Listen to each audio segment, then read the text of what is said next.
Again tomorrow morning, Vel, and have a great day. Now, we've been crisscrossing the country to our journalists this morning who are stationed at various social grant pay points in the country. It seems like everything's being quite well, and it's all been going quite well. So we'll continue to find out. We've now got Mariska, Botha, and she's in Gugulethu. So let's find out if things have been going smoothly and if pay points are open at this point, which they do look like. Mariska, good morning to you. Give us an update. Good morning to you. Yes, we're coming to you from the Ikwezi Community Hall in Gugulethu, where things so far are running smoothly. We arrived this morning just before 7 or just after 7, and there was a few people queuing outside, around 15 or so. But since then, those people have come and gone. Inside the hall behind us, of course, there's around 150 people now awaiting their turn to get their money. We've seen people inserting their cards, scanning their fingerprints, getting their money, leaving. But to tell us a little bit more about how things are going this morning, we've got the CEO of SASSA with us, Mr. Thokozwane Magwaza. Mr. Magwaza, good morning to you. How are things going around the country? Morning, Mariska and SABC viewers. So far, so good. We've been here around about 5:45 this morning, and there were about plus or minus 300 people that were queuing outside. Right up to 7:30, 200 of them were paid. 8:30, 450 of them have been paid. This is one of our biggest pay points in Gugulethu. Usually the queues go right round the hall, and because of what the hype of the 1st of April, we think that people went to the merchants and the ATMs over the weekend, and we've been there since 5 o'clock on Saturday, and we're there around about 9 in other shops on Sunday, and there were many people that were there, which was extraordinary than the numbers that we are used to. Now it tells you that the hype that has been given or that has been put onto people decided to go and check if they are going to be paid on the 1st of April, and they were paid. I can tell you that here in Western Cape we paid about 500,000 people over the weekend, and as I've just said, now the numbers are not here because people went on Saturday. The unfortunate thing is that the people that are doing business with us these days, they are not going to get any business because there are no feet walking into this hall.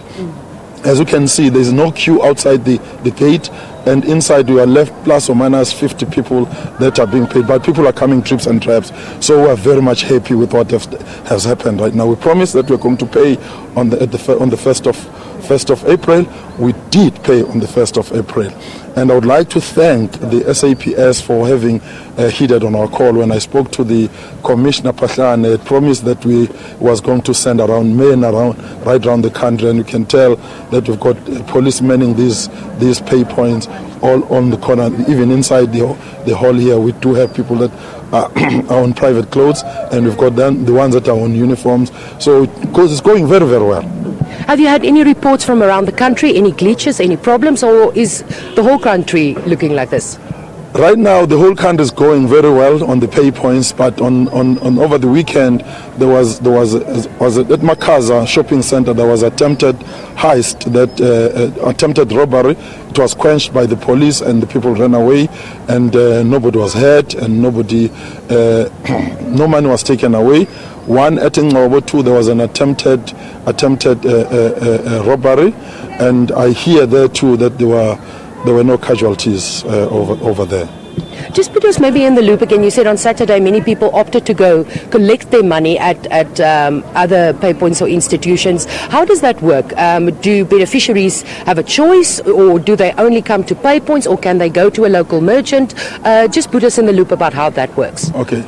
Beneficiaries can go anywhere to go and collect their money, but the glitch that we have will be those that do not have pins or forgotten their pins. So they use the biometric, so they use their fingers, like the ones that we have here. They can only use their fingers because they do not have pins. But those that have got pins and they can use both. So hence those that had pins went over to the ATMs and the merchants over the weekend, so they were paid. People can collect their money as it is right now at any given place. And just as you said, of course, there was a lot of anxiety in the run-up to the 1st of April. What can beneficiaries expect going forward? Now, the beneficiaries must not worry. There is nothing that is going to be going haywire. It's business as usual to us. As you know, that the court order just said that we extend with the extra 12 months with CPS, and the terms and conditions of the contract remains, except that if they want more money, they want to be paid more money, CPS, they can go and negotiate with National Treasury, which we hope that they are going to be going there. But other than that, they can't decide not to pay because they are an extended arm of the state. So because of that, they are obliged to be with us. I must thank them for what they've done up to so far, because they decided to open up the merchants and the banks on Friday by 1300 p.m. or 1 o'clock p.m. and people were paid from Friday and up to the weekend. There were no glitches at all. Okay. And today they started very, very early. Usually they start at 8. Today they started at 6:30. As you can see that by 7:30, 200 have been paid. Thank you so much. There you heard it. It's Mr. Thokozwane Magwaza of the CEO of SASSA talking to us, saying everything is going well. And with that, it's back to you in Johannesburg.